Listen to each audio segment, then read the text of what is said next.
Welcome back to Old Fashioned Ways. I'm Doc Martinez. I'm going to go over my December bottle haul. I'm wearing this shirt because I felt like I had a genie and poof, all these magical bottles appeared, you know? It's been a fun month. Let's get started. I first want to start off with my non-alcohol. I got kind of alcohol, right? It's Weller by Cohiba. So I managed to get a box of these cigars. Smoked one last night. It was a great smoke, and that's because I don't smoke very often. And I want to give a shout out to my family, US Liquors. Thank you for helping me get this. Really appreciate you. Can't wait to smoke some more. All right, we're gonna jump right into this. I'm gonna start off with the picks I picked up this month. So let's start off with this one, Old Route 8, and it's from my buddy Wade at Bourbon Hall. Pick this one up. If you're watching my live last night, I did crack this open and share this. I'm going to be doing a review on this pretty quickly so I can share that with you as well. I believe he still has some bottles, or at least at the time of this filming, he still has some bottles left. So here's two bottles I picked up from my buddies at Pour Decisions. It's Westward picks. One's a cherry bomb, one's a chocolate hazelnut. Both really good pours. I really did enjoy both of them. I did make a cherry sex bomb old fashioned with the cherry bomb one. Oh my goodness, that was one of my favorites. If you've not seen that video, I will leave a link to it right here. I would pick up that cherry bomb bottle and make that drink. I believe they actually still have bottles left too. As the time of this filming, they did. So I will leave a link for that in below as well. Two more from my buddies at Pour Decisions. This is a Sean and Matt pick. Both of them are really good. One's 110.2 proof. One's 109.6 proof. I did do a video that I haven't put out yet comparing these together, and I'll put that out pretty soon so you guys can compare these. And I believe there's still some of these left as well. So here are two more pickups I got from my buddies at New Braunfels Bourbon. They got a Rye 3. It's a blend. It's a Naranja cast wine finish. It's bottle number 22. They saved that for me. And then this JT Melik pick, and they got this one as well. So I got these two recently. Cracked open this just to try it. Haven't cracked open this one, but might have to do that sometime soon. If you would like to know more about New Braunfels Bourbon, you can reach out to Danny. He's on Instagram and Facebook.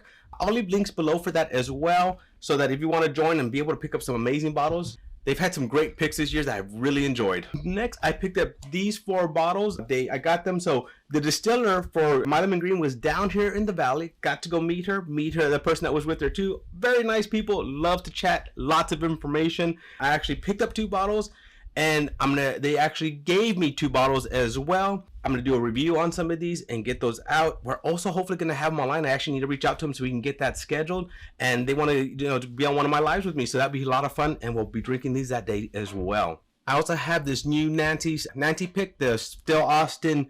This is their Nancy's December pick for her rye. I didn't get the bourbon this time. I got a rye instead. Normally I try to pick up both, but this time I just went with one, and there's a reason for that. Also got one of these. I'm pretty excited about it. I hear really good things about it. Some of my friends have this on their list for the top 10 of the year. So I just got them in. Hopefully gonna crack this open and try this.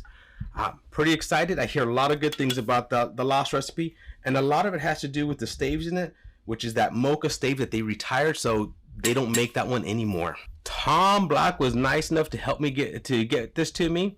He actually gave it to me as a gift, and I really appreciate that he got that for me. And this is the one that's the LLME. So I can't wait to compare this to a regular one and see, is there a difference?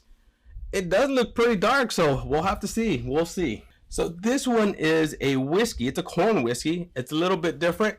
I really like that, what it looked like. I like the bottle shape, and I like the fact that this is pretty interesting. It's a corn whiskey rested with vanilla pods and cacao nibs.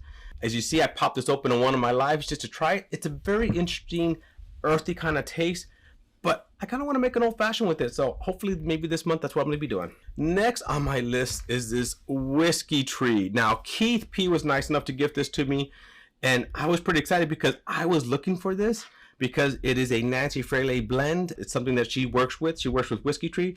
My buddy Gnome also works with them too. I'm hoping to get the other bottle that she also did a blend with them, and get to try both of those. But thank you, Keith P. Appreciate you. Ooh, I did miss this one. So this is another one from Bourbon Hall. What he did, he got these, finished them in a honey barrel, and then put them back in. And you can see that's nice and dark. Lots of fun stuff floating in there. It's gonna be good honey. That's honey in there. So he says this one was even better than the other one, so I can't wait to try it. Did also manage to pick up another single barrel, E.H. Taylor.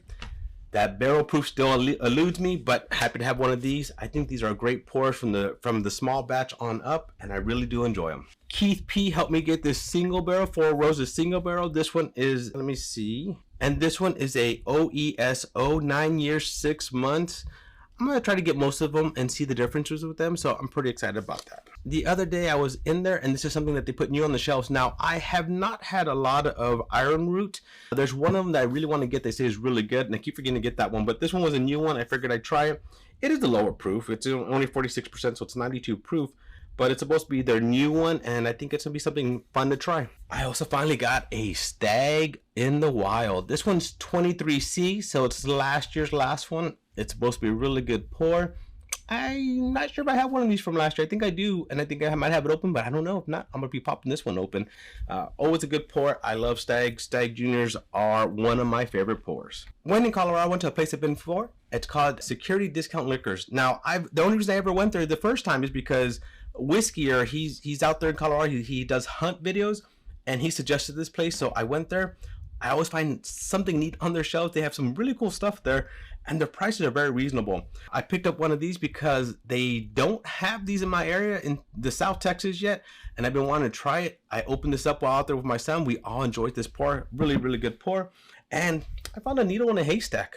I've never had a haystack needle, and then to get one that was on the shelf at MSRP or pretty close to it, pretty exciting. Now, as you watch me on the Last Lights Live, I did open this up last night. I'll be making an old fashioned with this pretty quickly because it's the new year.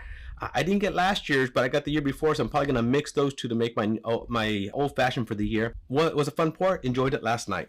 All right, so I'm going to show you how crazy my buddy Shane is. Here, and here. Yep. All these were sent to me by Shane, but Shane sent it to me from Doug. So I was doing a live. I was drinking some cigar blends. I was almost out and super sad that I couldn't get another Friday at Fred's. So Doug sent this with Shane to send to me. He sent me his Elijah Craig. This is a private barrel, and he called this the birthday bourbon. So this is his birthday bourbon version of that. And this is one that he was donating to me because I've never tried it and was super excited. It's a Michter's limited batch release, the rye whiskey. And then I couldn't get these in Texas. He ordered it for me and got it sent to him. And then I have it now. One great pour. This is a really good pour. This one's not open, but it is an amazing pour. And then the one that surprised me and I opened up last time in my life was this one. The Michter's 10-year straight rye. Wow, I was not expecting that. It really moved me, and I really appreciate you, Shane, for everything you do, brother. I appreciate you, and I love you. Now, you think I'm almost done, but I don't know if you guys are watching, but there's a box behind me. That's what I also got in Colorado, so let me start pulling some of those out. First of all, bam. Shout out to my son, Devin. So my son got me this one. There's a long story behind it. I'm going to give you the short version of that story. So once a year, they actually release a bottle that's called Snowflake. My son went up there with his wife and my 2 granddaughters and waited in line 3 hours. They gave him a band, thinking that guarantees you a bottle, right? Well, he gets up there, and just as he gets to the front, they say they're sold out. And he's like, how can you be sold out? We have bands. Well, for some reason, instead of the usual 2 per bottle limit per person, they decided to give 3 bottle limit per person, so everybody was buying it. So my son was super disappointed, trying to, figure out a way to get it. He was talking to some people outside that had 3 bottles. No luck. None of them wanted to give one up, and he got me this one. I'm happy with this one. I appreciate his effort, and it's really the thought that counts, so I do really appreciate that. We popped this open, had a few pours of this there, and I really enjoy it. So, son, thank you again for my gift. Very, very kind of you, and can't believe you made my granddaughters wait in that cold for over 3 hours. So, while at Stride Hands, I also went and picked up this bottle. At Stride Hands, they always have like their special experimental series. I picked up 2. This one's a honey in your tea. I picked up another one. I think it's in my luggage. I have to go look for that one, so I don't have it out here. Oh, it's a Madeira cask finish is what it was. I also did pick up an Elmer T. Lee up there. Who would have thunk it? In Colorado, pick up an Elmer T. Lee. Didn't expect that to happen. I did say I was going to stop buying Bookers, and this year I bought 3 out of the 4 releases, always because somebody recommended them to me and said that they've gotten a lot better this year. So I did stop at Daveco. It's the world's largest liquor store, Guinness Book of World Records largest liquor store. And I picked up this there. I'm going to show you what other bottles I did pick up while I was there as well. At first, I only picked up these 2 bottles. And this one, you're probably wondering what it is. It's an Italian malt whiskey. I think I was Italian in a previous life. That's another whole long story. But I've been wanting to make something with an Italian. And when I looked at this online, it was so much to ship it. So the fact that I saw it on the shelf that I could pick it up and just take with me, pretty excited about that. The last thing that I did get from Dave Co. is this. As you can see, look inside. Oh, that's looking really good. You can see inside there right now. And you can see there's a really cool distill inside of it. So this is 13th century, not 13th colony, 13th century. They're really known for their hazmats, which I haven't gotten a hazmat yet. Matt on Whiskey Wisdom the other day had a hazmat version of this. But I got this bottle because I just think it's really cool how they did that inside there. So pretty excited to have my first bottle of that and to be able to try that sometime. Also, while there, I always stop at this one liquor store that's pretty close to my son's house. I become friends with a guy there named Wes. He wasn't there that time, so I didn't get to see him this time. But I did pick up this bottle. Now, you're probably wondering why. Why did I pick up another Jack Daniel's single barrel rye? It's because this one's 136.1 proof. Rarely ever see that. I did mean to go back and pick up. There's another bottle that I meant to go pick it up, and I forgot, didn't have the time and didn't do that. So I'll be trying this one sometime soon, especially at that proof. So that's almost everything I have. I have one more special bottle, and if you watch me or follow me or been hanging out with me on my lives, you probably already guessed what it is. If you know what it is, stop this video, go down below, and put in the comments what you think it is. I know you know. Without further delay, here it is. Bam. Still Austin Tanager. Yep. Beautiful, beautiful bottle. Beautiful, beautiful presentation. We don't like saying juice all the time, but the juice inside is just as beautiful as the presentation is on this one. This one, Still Austin, Nancy, Master Distiller, Streppel, they knocked it out of the park. Out of the park. It's just an amazing bottle, amazing, just everything about this one. So there you go. There's my bottle haul for December. What do you think? Did you guess this bottle below? Did you guess this bottle? Did you put that in the comments below? We'll see. We'll see. So is there anything up here that you want me to review? Is there anything out here that you want me to, give a little bit more detail on? Because, if I do a review, I will share, and I love sharing. So let me know if there's any particular ones you want me to go over. Thank you, my friends, for joining me on another journey down my whiskey rabbit hole. To our next journey, my friends. Cheers.